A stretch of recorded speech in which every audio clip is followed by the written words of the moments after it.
also a lawyer in the Philippines. Okay, so I have, you can ask me after this, no, you can ask me anything that you want. I'm at your disposal. But of course, I'll start with our briefing. Okay? So ano po bang ginagawa natin today? We are here to reacquire, no, our Philippine citizenship. Alright? It's more popularly known as dual citizenship. Okay? Pero hindi po lahat na nag-a-apply dito sa ating service na ito ay dual. No? Sometimes we have people who want to be triple citizen, quadruple citizen, no? Or times 5 citizen. It's perfectly fine, no? Kung wari, meron ka American citizenship na merong iba't iba pang iba, no? A Canadian, Australian, and then you will reacquire Philippine citizenship. It's perfectly fine. No, you can actually collect all the nationalities in the world and hold them all together as long as their law is compatible. Right? So halimbawa, yung mga Japanese, baka may Japanese citizenship kayo, no? Sa Japan, hindi po kami gumagawa nitong dual citizenship dahil if you do this, you will get stripped of your Japanese citizenship if you have one. Okay? So may mga ganung bansa na isang citizenship lang. Okay? For the United States, pwede pong dual, no? You can actually be a dual citizen. It's permitted by law and by the Supreme Court of the US. If you actually read your passports, no, yung inyong US passport on page 6 to 7, meron doon nakalagay on dual citizenship. Alright? Andun din yung drawback ng dual citizenship nakalagay. If you're a dual citizen, you're a citizen of another country, the United States may not be able to perform consular assistance to you, no, if you're in your native country. So halimbawa kayo, Pilipino kayo, you're in the Philippines, and then you ask for help from the US Embassy, sabihin nila, hindi pa dual ka. Yun. Alright? Yun lang. That's the only drawback to that. Okay? Otherwise, no, you have many benefits which I will explain later. Alright? So, sino po bang eligible para maging dual citizens? Okay? Maging Filipino citizen. Maging mag-reacquire ng Filipino citizenship. Alright? So, only natural-born Filipino citizens of lost their nationality by naturalization is eligible to file reacquisition of Philippine citizenship. No? Ang pwede lang po makakuha ng Philippine citizenship ulit, no, ay those who are natural-born Filipino citizens. Okay? Of lost their nationality by naturalization. Okay, I said that twice. Why? I will explain it a little more. No? So, unang-una, you are a natural-born Filipino citizen. Okay? A natural-born Filipino citizen is someone born of Filipino parents. Okay? So, for as long as any one of your two parents are Filipino, no, you're instantly Filipino as well. No? Instant po yun. Okay? So, halimbawa, you are born here in the US. Remember, here in the United States, no, meron po sila tinatawag na birthright citizenship. Okay? So, if you're born here, you're instantly American. Alright? So, what if you are born here of Filipino parents? Okay, so halimbawa, kayo po, nanganak po kayo after this, dual na po kayo, Filipino po kayo ulit, no? Your children will actually be dual citizens by birth. Bakit po? Because they will inherit your Philippine citizenship and at the same time, become an American citizen by being born in the United States, no? So, it's actually possible for people to have two citizenships on their birth, alright? And in order for them to be recognized as a Filipino citizen, all they need to do is to file a report of birth. No? So halimbawa, nanganak na kayo after ito, no? Filipino citizen kayo, namana nung anak ninyo yung Philippine citizenship ninyo, all you need to do is actually go here and report, no? File a report of birth. And they will receive a Philippine birth certificate. Okay? That is also true not only to your children, no? But also those children that you had before you have become an American citizen. No? So halimbawa, andito ka as a green card holder, as a tourist visa holder, J1, whatever other visas, as long as you're not yet a US citizen, your child is a Filipino citizen, even if the child is born here, and all you need to do is file a dual report of birth. Okay? So I usually get a lot of questions. Sir, I want to file for dual citizenship, but I was born here. No? So, ayun ang tinatanong ko sa kanila. Nung pinanganak po ba kayo, Pilipino pa yung magulang ninyo? Pag sinabi nilang yes, sasabihin ko, file a report of birth, hindi nyo na po kailangan po dahil you're born one. Kahit na naging US citizen later yung magulang ninyo, you will retain the citizenship. Okay? So, yun po. Very important po yung report of birth. Magagamit nyo po yan over and over and over again. Alright? Okay? Second point, no, you have lost your citizenship by naturalization. Okay, so how does that happen? Remember when you took your oath of allegiance to the United States, right? Nag-oath kayo sa US. Okay? Yung first sentence ng oath na ni-recite niyo sa USCIS, if you remember that, is that you are renouncing all of your foreign citizenship. relationships, right? Allegiances and all of those. Okay? So that is the reason why today we are taking oath again to require our Philippine citizenship. Okay? So unlike yung oath of the United States, yung oath po ng Pilipinas will not require you to denounce any citizenship. Okay? So yun po, you will retain your American and Filipino citizenship when you take our oath of allegiance. Alright? Okay. So from the time that you have taken your oath of allegiance until today, you have no Philippine citizenship. Okay? So may effect po ito sa ating mga rights. Alright?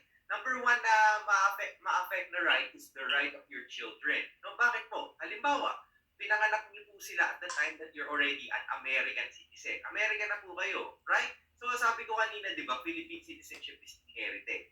Alright? So if you have lost your Philippine citizenship, wala po silang mamamanang Philippine citizenship, no? American citizenship lang po ang makukuha nila, hindi sila magiging dual by birth. Okay? So question, sir, paano po namin silang gagawing Philippine citizen? Okay, the answer is on the second page of your application form, no? So remember nung nag-fill out po kayo na application form, nagtatanong kami, do you have any dependent minor children? Alright? So if you have dependent minor children, you can include them in your application form, no?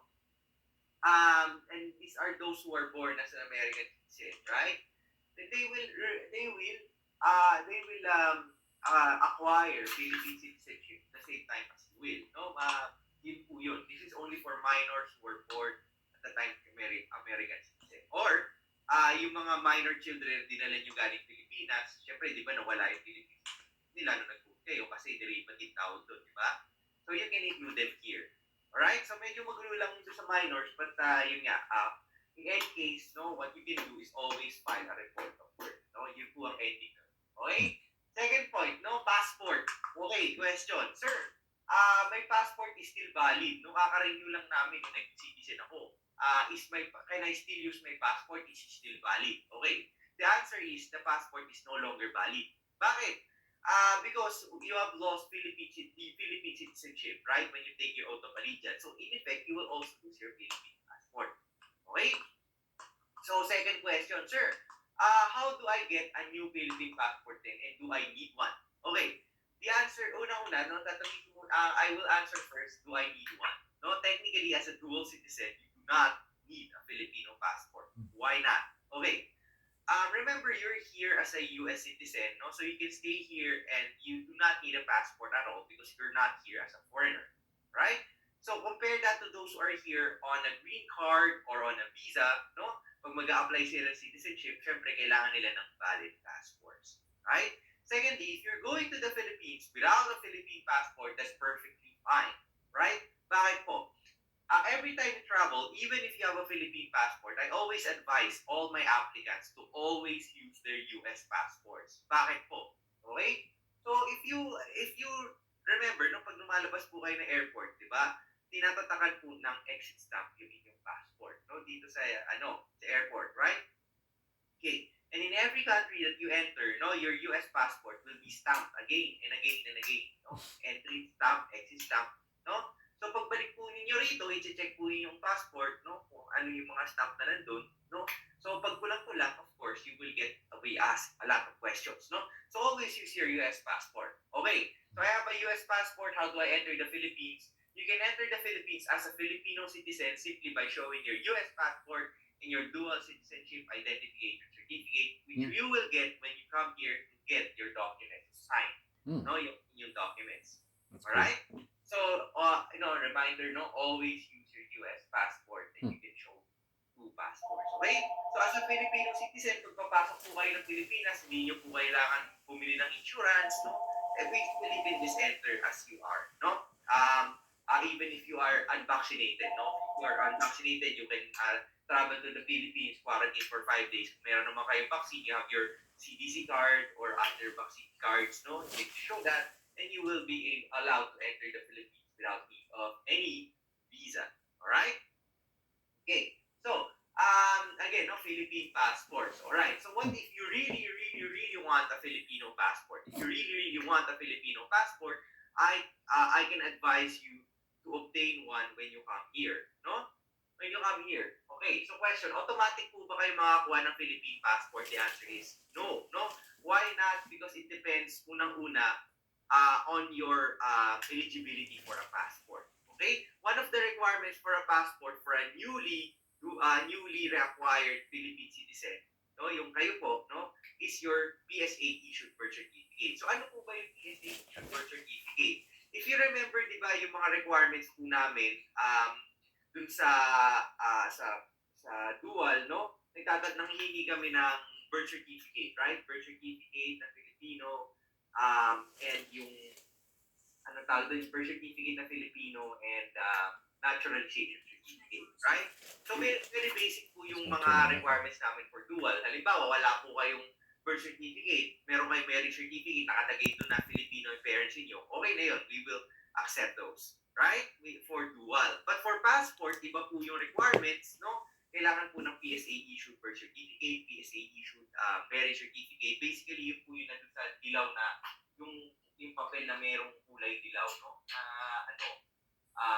Marriage certificate. No? Halimbawa, no, I can find something here. No? Let's see. Okay. It's something like this, no? This is mine. No? So I can confidently share it to you. Alright? So yan. Halimbawa, married kayo. So ayan, di ba, merong report of marriage or ayan, marriage certificate, no? Basically, it's the yellow one, like this. Alright? So requirement po yan pag mag-a-apply po kayo ng passport. Alright? So another requirement for the passport is you have to register sa ating www.passport.gov.ph, no? And you can actually register at the date of your appointment to come here on, let's see your date. May 5, no? May 5, right? So you need to come here on May 5, okay? So if you do want to avail of other services of the Philippine Consulate, you're welcome to do so when you come here, alright? And I do require you to come here, no? Dahil, remember, para po siyang contract, you actually need to sign, okay? In order to be able to finalize, no, your reacquisition of Philippine citizenship. Okay? So what can you expect when you come here? No, unang-una, I want you to bring all of the original documents that you have submitted to us. Right? Remember, nagpasabit kami na Xerox copy ng mga birth certificate, Xerox copy kung ano-ano, no? So, pakidala na po yung mga originals. Alright? Kapag may nawala pong ano dyan, okay lang naman po, basta madala niyo po most, no? Very most importantly, this one, right? Your naturalization certificate. Okay? So please bring the original documents that you have submitted to us. Photocopies. Okay? May nagtatanong din, sir, gano'n po ba katagal kami nandito na po kami? It could be as quick as 15 minutes, no? Why? Because all of your documents are already prepared, no? So pagdating niyo po rito, pipirma na lang po kayo, maglalagay ng thumbprint, magbabayad. That's it. No? That's it. No? Unless you want to do other things in the consulate, such as have your SPA notarized, or file a report of birth, file a report of marriage, file a report of death, apply for a Philippine passport. Of course, syempre, madadagdagan yung time. But if you're just here to get your dual citizenship documents, it will be quick. 10 minutes, 15 minutes, kapag may pila, 30 minutes. Right? So just come here during our office hours on that day between 9 to 3 p.m., 9 a.m. to 3 p.m. Anytime there, magpakita lang po kayo, okay? And we will entertain you, alright? With regard to the passport, of course, you're free to schedule, okay? So I can do a small demo on how to do it, okay? So if you're checking your screens, I am sharing it. I'm sharing my screen, okay? So I require you to first go to www.houston.gov.ph, no? So, ayan po, pakibasa lang po yung mga requirements for a passport, alright? And then go to www.passport.gov.ph in order to schedule an appointment, no? Okay, your schedule will be in May, right? So, you can actually schedule an appointment in May 5, no? By logging in to this www.passport.gov.ph on April 15, no? Dahil every 15 days po, ang pagbubukas ng aming appointments. Right? So, po yan, Houston. Okay? So, pakikuha na lang po yan, no? Next na lang po, alright? So, if you can see, we have a lot of appointments, no? Every single day, marami pa po yan. No? But I do advise you again to log in on 15 para makakuha po kayo ng slots ng May. Alright? Okay. So, assuming that you want to get a slot in this hour, no? It's not a robot, okay? Alright. Okay. You verify. Okay. So, meron po yung, you have to input all your, your data. Okay. So, yan. Nagiging yung phone number niyo, mobile number, email address, right? Yung mga names niyo. Alright. And then we can edit that with here. Okay. So, yun na. I hope malinaw sa inyo yung passport application process. Okay. Alright. So, next point, no? Yung ating, I want to address those who are traveling with their spouses, no? So, baka magtanong kayo, sir, can our spouses, no, American spouses, join us in the Philippines? Kailangan po ba nila ng visa? Okay, the answer is no. They do not need a visa, no?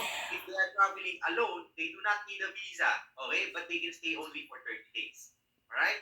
If you are traveling together, no, mag-asama po kayo, Filipino and American mag-asawa, the American spouse can stay for 1 year without a visa. Okay? If you want to extend the 1 year period, you may have two choices. One is to apply for a 13A visa with the Bureau of Immigration. And why am I saying Bureau of Immigration?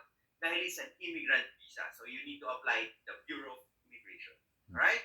Otherwise, you can travel abroad, no? Halimbawa, isang araw lang, labas kayo, punta kayo Hong Kong, pagbalik niyo ng Pilipinas, that's again a 1 year visa-free stay. Okay? That you can enjoy in the Philippines. Alright? So, ganun po. Yun lang po. Napaka-simple po ng ating visa regime.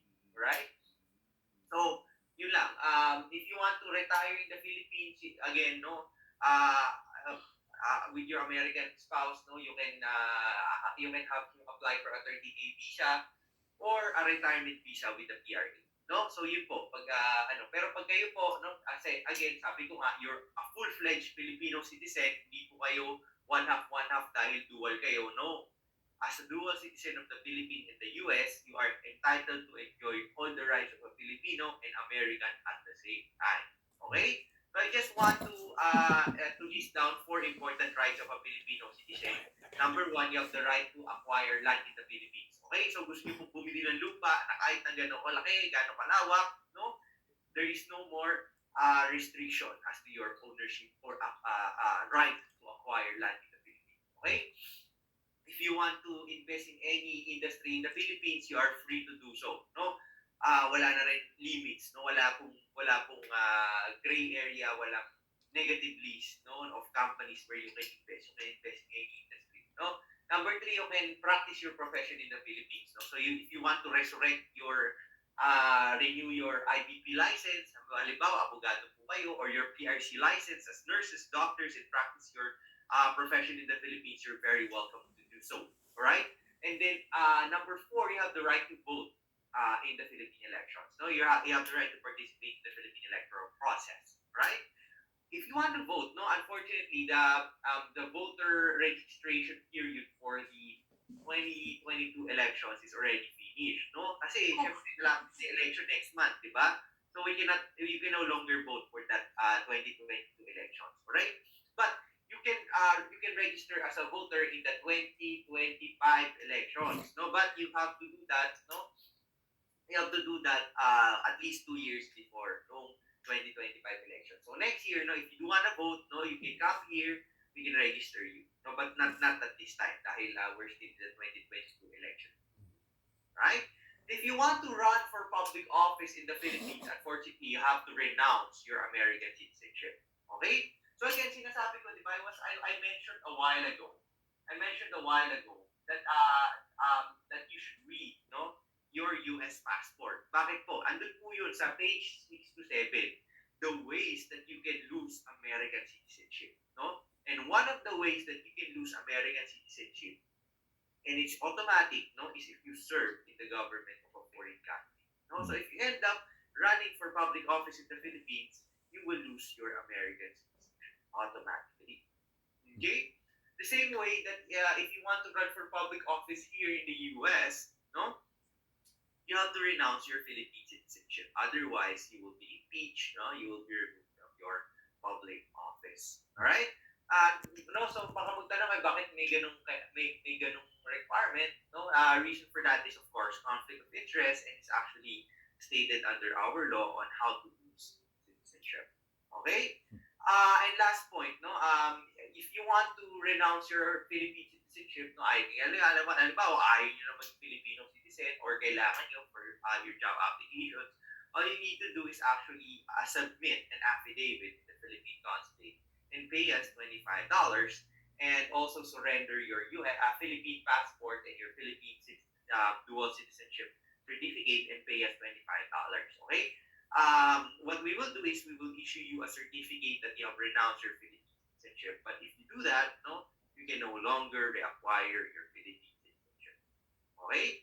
Alright, and last point is taxation. Okay, baka worried din kayo. Are you going to charge us with taxes? No, we will not. We will not. Alright? The only way, the reason for that is because the Philippine government can only charge income taxes to permanent residents of the Philippines who are for their income within the Philippines and for their income outside the Philippines for the first 6 months. No? So none of you, I would think, are permanent residents of the Philippines. Nandito kayo sa US, right? So we will not charge you for tax. Okay? The only way the Philippine government can charge you for income tax is if you have income in the Philippines. Okay? So if you do have income in the Philippines, I do advise you to declare it twice. Once with the BIR and another time with the IRS. Okay? So tanong kayo, so do we have to pay taxes twice? Okay. In theory, yes. Alright? But the Philippines and the US are party to a dual taxation scheme. No? So that way, you can credit the amount of taxes you paid in another jurisdiction to the other. Alright? So halimbawa, you have income in the Philippines. So nagtayo kayo ng restaurant. Right? So you have to declare your restaurant in the BIR and you have to declare your earnings from the restaurant in the IRS. Okay? So what you can do is you can collect all of your income tax receipts with the BIR, okay, and then file for a tax credit with the IRS so that IRS will credit the amount of taxes you pay in the BIR to your taxable liabilities in the United States. Okay? So ganun po siya. Same way if you're in the Philippines, ganyan, collect nyo yung mga income tax returns nyo dito sa US and then file for a tax credit with the IRS. No? So ganun po siya. Alright? Always on the basis of tax credit. Alright? As to other taxes, estate taxes, real estate taxes, yung mga ganun, no? You have to pay those, no? Wala po siya dual taxation po. Okay? So yun lang po. If you have questions, I'll gladly answer your questions, legal, illegal, related to dual or otherwise, no? But again, no, I will remind you to come here on May 5 to sign your documents. If you need to change the May 5 date, no, halimbawa, hindi kayo pwede noon, you want to request for another date, send us an email. Alright? Send us an email, and then that's very important because, no, sabi ko nga, we already print your certificate before you come here, no?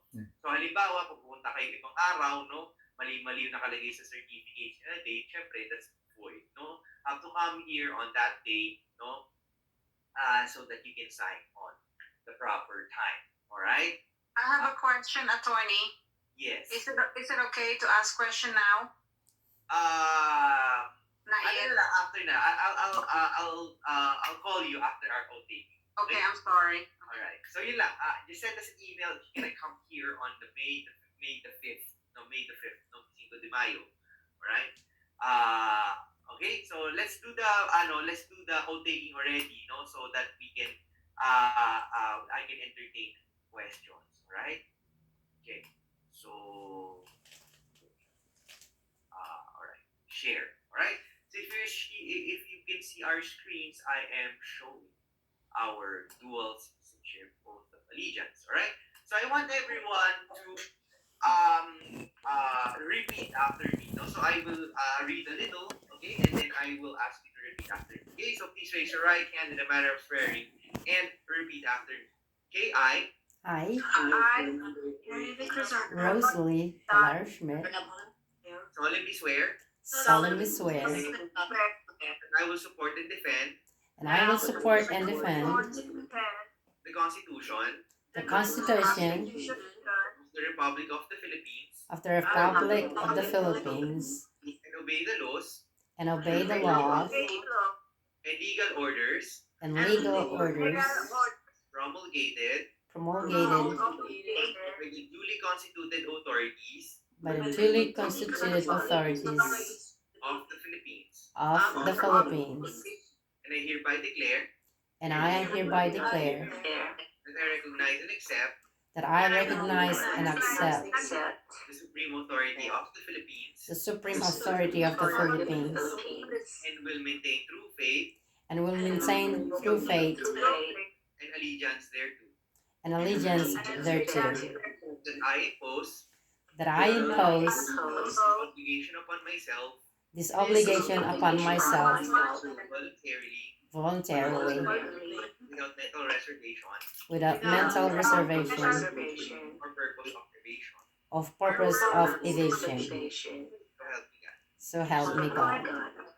Okay, so help you God, you're almost Filipino citizens. Yay. And why am I saying almost? Again, sabi ko nga, not final until you sign, no? Wala rin kayong proof that you're dual citizen. So even if you did a screenshot, show it to immigration authorities, hey, I'm dual, no one's gonna buy it, no? Okay, so again, no, come here May 5. You cannot come here on May 5. Email us a date, no?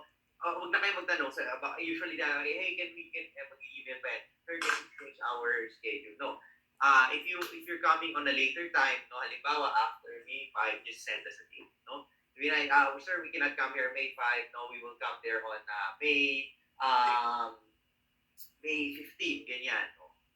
Although, syempre, tanong niya muna kung holiday, but I don't think we have holiday. Okay, so that's it, no? Questions. All right. I think I have a question from Miss Baypoint. Can I do that? Okay, attorney, I can't find my original Social Security and American naturalization. I have a copy. That's fine. That's fine. Copy's okay. As long as you actually comply with I think you need to bring as much originals as you can. But, Okay, oh, thank you so much. Okay. we're lenient naman with that one. Okay, as long as I have copies. Don't come here with nothing, please. Okay, thank you. Okay. Okay. Attorney, thank you, attorney. All right. Welcome. Okay. All right. Sir. Hey, Marcos. And all right. Okay. Attorney. Hey, Marcos, and then the lady on the phone. Okay. Sige. Hey, Okay. Marcos. All right. Yeah, I still have a valid Philippine passport, so do I need to bring that and surrender it? You don't need to surrender it, no. Okay. You need to bring it to show it to us. All right. Part the original documents. Okay. All right. Okay. Attorney. Yes, the lady on the phone. Okay, and then Nori call. Okay. Yes, ma'am. Lady on the phone. Hello, Yes. You're recognized po. this is Adora Ausudan, attorney. Okay. Hello po. Good morning. I'm calling from Mission, Texas. I have the original Oseki supposedly in March 10. I didn't get the message until March 29. My pickup date supposedly is April 12. And I already bought a ticket for airplane from Mission, Texas to Houston to pick up the certificate because I'm flying out of the country on April 14. Can I still avail April 12? Okay, ganito na lang, no? Send us an email, no? We'll reply to that one, and on your request, okay? Okay. All Thank right. you. Thank you. nice. All right, Miss Bye-bye. Lori, and then Miss. Yes. Yes, ma'am. Yes, attorney. So I sent all our documents in the mail, and that's how I applied. So how am I still also need to go to Houston consulate to actually pick up our paperwork? Our Yes. documents? Again, as I have said, no, you actually need to sign, no, you need to sign a piece of your certificate. Okay. As to the other ones, of course, when you come here, if you send out, Do you have any if you send original Mhm. documents to us, no, we will return all of the original documents you have submitted. I would think you were the one who sent the passport. Right. The Yeah. old passport. Okay, so you have your U.S. passport here, no? So we will return all of these things. So Mm. can we pick it up earlier before that, or only after May 5th? Ideally it should be after, unless you have you can request na yun, we have an Yes. urgent like that, mga ganun. Yes. So just include that in the email, and then we can Arrange the date. consider all. I was thinking like this week or next week. Mm. So you should just send us an email. Okay, and then Okay. you reply. Then this is a request na lang. Okay? Okay, thank you. Alright, thank you. Question. Mhm. Do I have to bring my daughter to pick up the documents? Okay, I forgot to mention this one to everyone. Alright. You don't need to bring your if you have minor kids in your application, alright, or you need to do anything with your minor kids with regard to the consulate, you don't need to bring your minor kids. No? The reason for that is because their signatures are not legally binding. No? Sabi ko nga, diba, it's like a contract, you need to sign it in front of us. If they, what would happen is you will have to sign for them. Alright? Okay? So, unless you want to apply for them a passport, no, like an application of passport, no, you have a schedule, you can bring them and apply for a passport. Alright? Alright, thank you. Okay, welcome. Okay, yes, Miss Schmidt, and actually, I just want to address everyone first also. No, if you need to go, no, I don't intend to keep you, forever, no. So if you need to go, just log out, no, log out lang po kayo. Wala na kayo tanong, or you just want to listen, or need to go, alright? Okay. Thank you, Tony Marco. Thank you so much. Thank Yes. you. Congratulations, everybody. Okay, Thank keep you. up. Can I leave? Bye-bye. Thank you. See you next Oh, month. he's asking Okay, what you're I will asking. take the Nothing. Q&A one. Thank Alright. you. Schmidt, yes. No, sir, it wasn't a question. Actually, I was gonna ask your permission. Can I leave now to go to work? Okay. Thank you guys very much. Have a blessed day. Alright, well, Bye. Bye, everyone. Anyone with Bye-bye. Good idea. Congratulations. question? Yes, Miss Lima, you. Like that. Nakamute